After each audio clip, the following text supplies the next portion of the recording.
देखा कि उसके बकरी को किसी ने आधा खा लिया है और उस बकरे का आधा खाया हुआ लाश उसी जगह पर पड़ा है जहाँ पर नागेश का मृत शरीर पड़ा हुआ था। से ही कुछ लोगों ने एक कंकाल को उस शमशान घाट के रास्ते पर और नागेश के घर के आसपास रात के समय देखने का उन लोगों को नागेश का भूत दिख गया। एक कंकाल लाश के एक हिस्से को चबा रहा था। यह है रूपनारायण नदी जो कि इस गांव के पास से बहता है। इसी नदी के किनारे है मछुआरों का इलाका और अगर थोड़ा सा और दूर जाया जाए तो यहीं पर स्थित है इसी गांव का शमशान घाट। और ये बस इसी गांव का नहीं, आसपास के 4-5 गांव का शमशान घाट है। यानी कि इन 5-6 गांव में जो लोग भी मरते हैं उनको यहीं पर जलाया जाता है। इसी शमशान घाट में पुराना फटा हुआ कपड़ा, जली हुई लकड़ी, इंसानी खोपड़ी और टूटा हुआ मटका भी हमेशा देखा जा सकता है। गांव का शमशान दिखने में कितना डरावना है ये आपको तब तक पता नहीं चल सकता जब तक आप खुद देख ना लो। ये शमशान भी इसी नदी के किनारे है, पर ये नदी काफ़ी लोगों का रोजगार का जरिया भी है क्योंकि कुछ लोग इसी नदी पर मछली पकड़ के बाजार में बेचते हैं। एक दिन मछुआरे इलाके का आदमी जिसका नाम है नागिन, वो अपने पत्नी से झगड़ कर घर से निकल गया। जब बहुत देर बाद वो वापस नहीं आया तब उसके दोनों बेटे उसे ढूंढने निकले। उन्होंने काफ़ी लोगों से बात किया पर अपने पिता के बारे में उन्हें कोई भी जानकारी नहीं मिला। अब 2-3 दिन बीत गया और एक सुबह 2 आदमी हमेशा की ही तरह मछली पकड़ने जा रहे थे और उन्हें शमशान के पास नागिन का लाश मिला। बहुत ही ज़्यादा बुरी हालत में था। देखकर ऐसा लग रहा था कि किसी ने उसका आधा मांस खा लिया है। यहाँ तक कि उसके दोनों आंखें भी गिद्धों ने नोच लिया था।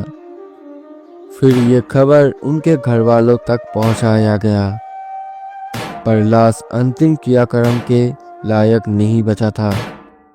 इसीलिए उनके बेटों ने लाश को जलाने की बजाय उसी शमशान में दफना दिया।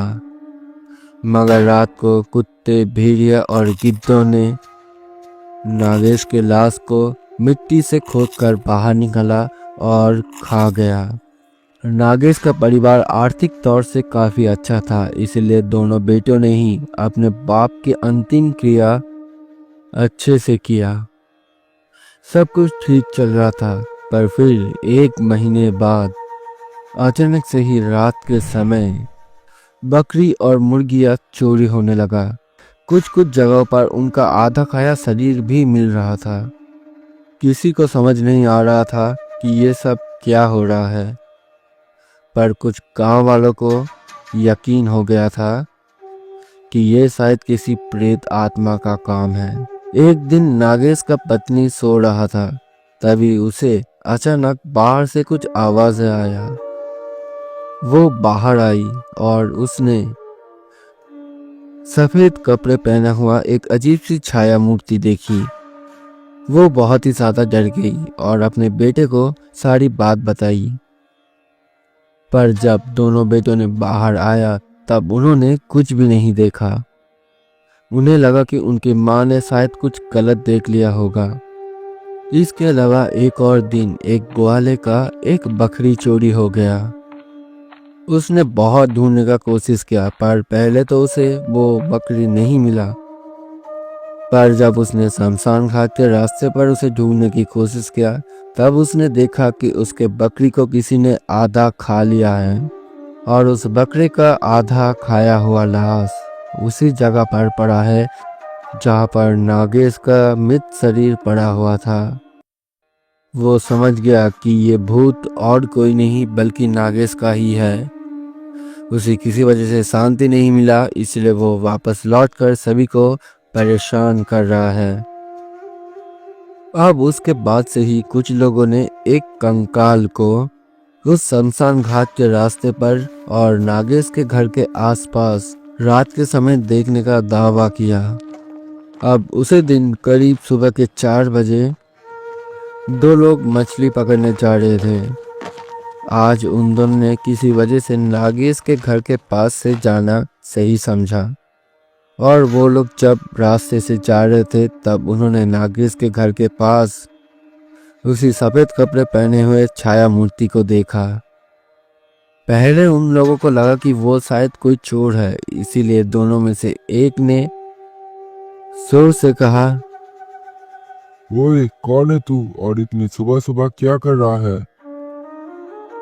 वो छाया मूर्ति अब इनकी तरफ पलटा। उसकी आंखों में अंगारे चल रहा था और अब वो छाया मूर्ति धीरे धीरे बड़ा होने लगा।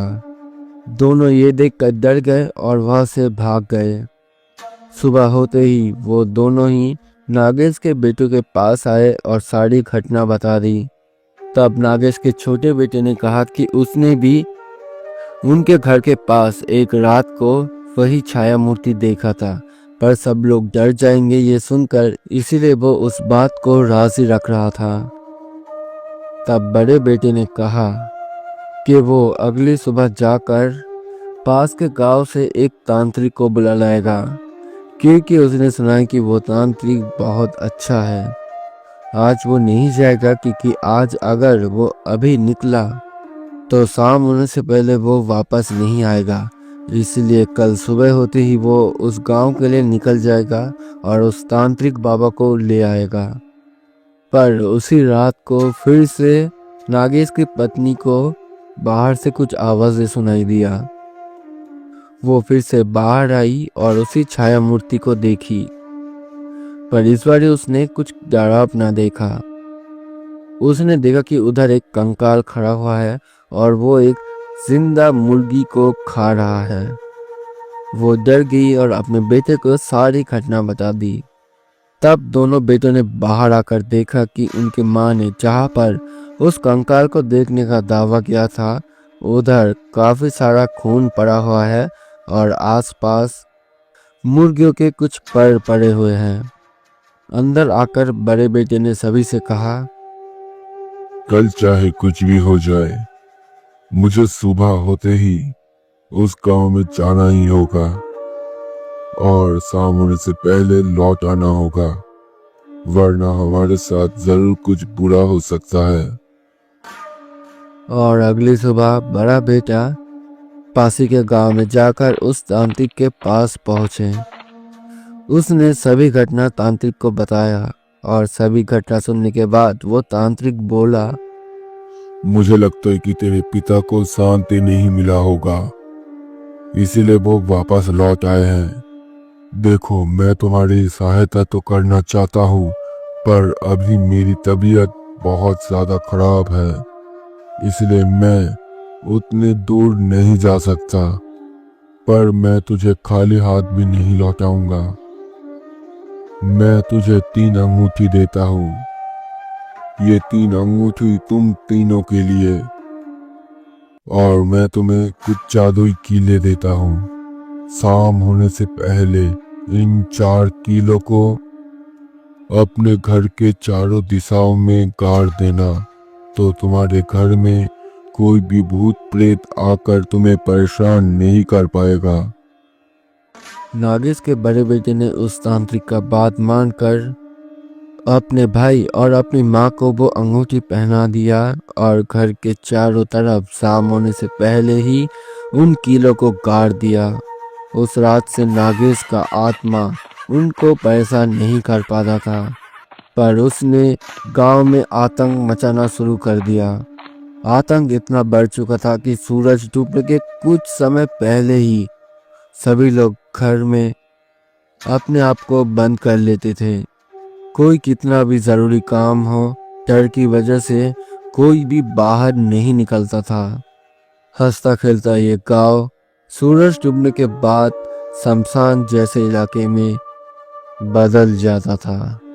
एक दिन पासी के गांव से कुछ आदमी एक लाश को चलाने के लिए इसी शमशान में लाए। उन्होंने चिता सजाया और उस लाश को जलने के लिए तैयार किया। सब कुछ तैयारी हो जाने के बाद उन्होंने आग लगा दी और थोड़ी दूर बैठकर लाश को पूरी तरीके से जलने का इंतजार करते रहे। अब उसी शमशान के एक पेड़ पर बैठा था नागेश का भूत। उसने जलती हुई चिता से उस लाश को उठा लिया।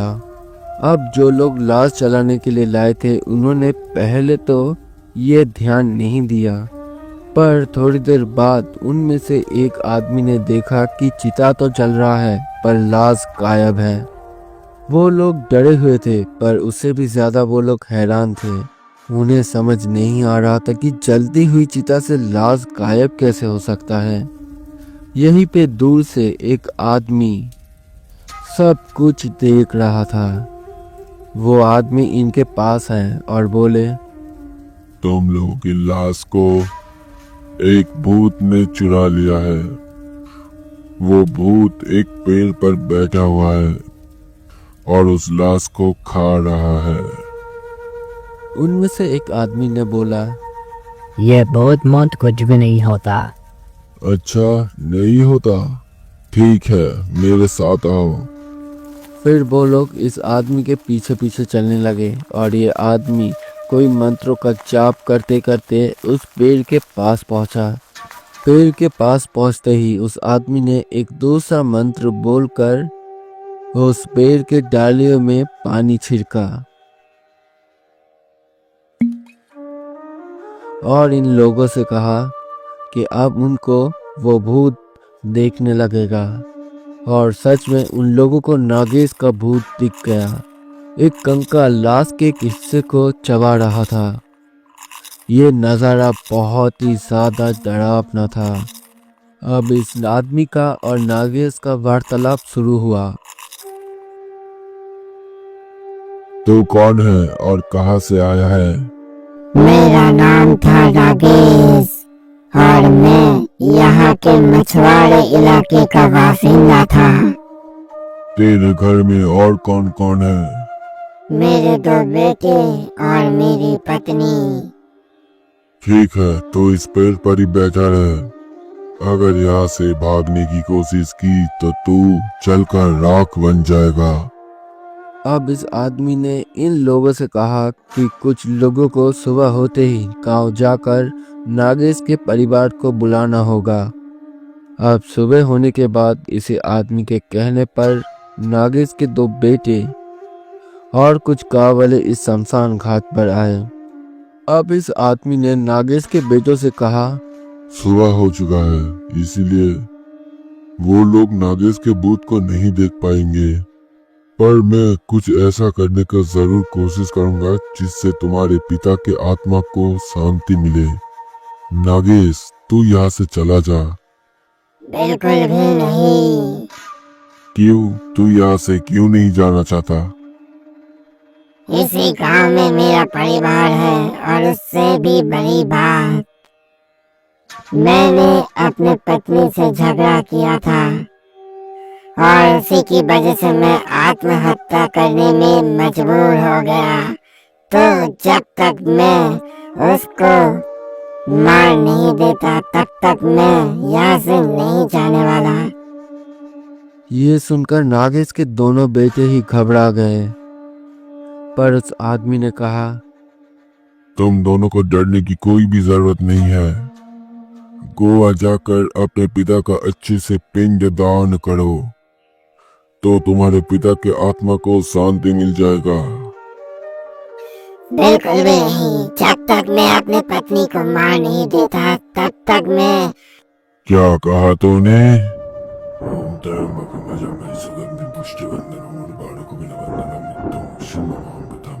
स्वाहा।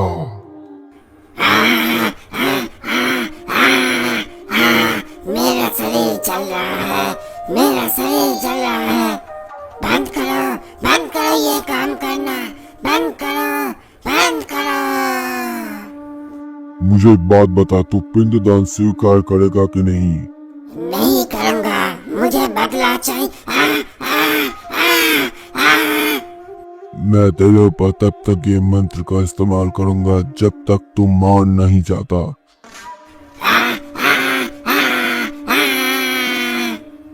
मुझे दर्द हो रहा है, जलन हो रहा है, तकलीफ हो रहा है। ऐसा मत करो, ऐसा मत करो। ठीक है, मैं पिंड स्वीकार करूंगा। इस बात का तू क्या प्रमाण रख के जाएगा?